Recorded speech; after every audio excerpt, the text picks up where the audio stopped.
मध्य प्रदेश में फर्जी DEd diploma के सहारे शिक्षक बनने वाले मुन्ना भाइयों की लिस्ट लगातार लंबी होती जा रही है।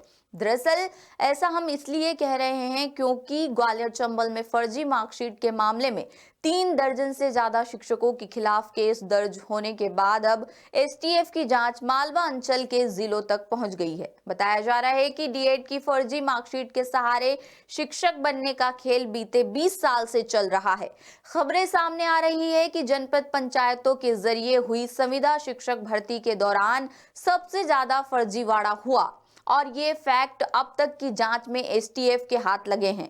दरअसल ग्वालियर चंबल अंचल में 2 महीने पहले एसटीएफ ने फर्जी मार्कशीट के जरिए शिक्षक बने जिन 34 लोगों पर केस दर्ज किया था, बताया जा रहा है कि उनमें से 20 मालवा अंचल के रहने वाले हैं। ऐसे में अब एसटीएफ इस क्षेत्र में फर्जीवाड़ा को अंजाम देने वाले गिरोहों के सदस्यों की जानकारी जुटा रही है। एसटीएफ डीजी के आदेश के बाद एसटीएफ एसपी की टीम ने ग्वालियर अंचल से जांच की शुरुआत की थी। सूत्रों के मुताबिक ग्वालियर के रहने वाले गौरी शंकर राजपूत ने आरटीआई के जरिए हासिल जानकारी के आधार पर एसटीएफ को शिक्षक भर्ती में फर्जीवाड़े की शिकायत की थी। राजपूत ने सूचना के आधार के माध्यम से जो डॉक्यूमेंट्स हासिल किए थे उनमें 130 लोगों की मार्कशीट एक ही रोल नंबर पर जारी की गई थी। शिकायत की पड़ताल के दौरान एसटीएफ द्वारा डीएड मार्कशीट्स के वेरिफिकेशन में भी इसका कंफर्मेशन हुआ।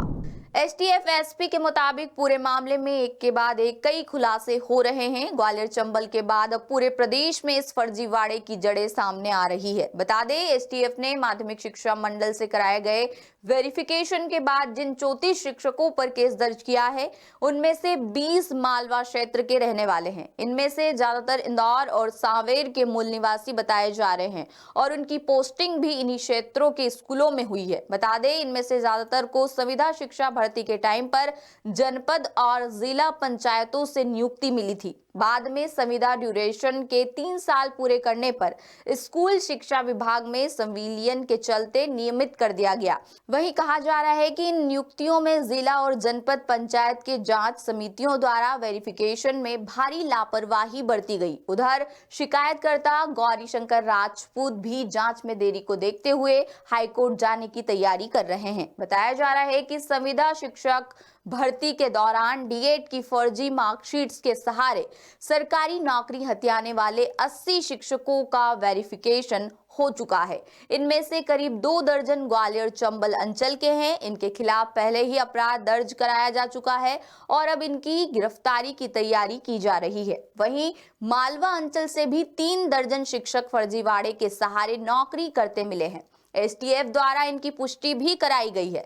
इंदौर संभाग के जिलों में अब तक करीब 80 ऐसे शिक्षक शंका के दायरे में हैं जिनकी नियुक्ति के समय जमा कराई गई मार्कशीट या दूसरे डॉक्यूमेंट्स में गड़बड़ी है। जानकारी के मुताबिक इनमें से 20 का वेरिफिकेशन और दस्तावेजी कार्रवाई पूरी हो चुकी है और बाकी बचे 60 के डॉक्यूमेंट्स भी जुटाए जा रहे हैं। जिला शिक्षा अधिकारी के मुताबिक शिकायत के आधार पर डॉक्यूमेंट्स के वेरिफिकेशन की प्रक्रिया जारी है। दावा किया जा रहा है कि माध्यमिक शिक्षा मंडल से जानकारी मिलने के बाद एसटीएफ को अवेलेबल कराई जाएगी, जिसके आधार पर कार्रवाई तय होगी। आगे इस मामले में जो भी अपडेट सामने आएगी हम आप तक लेकर आएंगे। मेरा नाम है मंजू, आप देखते रहिए द सूत्र। शुक्रिया। मध्य प्रदेश, छत्तीसगढ़ और राजस्थान की सरकार के 2 साल पूरे होने पर द सूत्र कर रहा mega digital survey Manmath. Description box में दिए लिंक्स पर क्लिक कर बताएं अपनी राय। लीजिए सर्वे में हिस्सा। बताइए 2 साल में कितनी असरदार रही आपकी सरकार।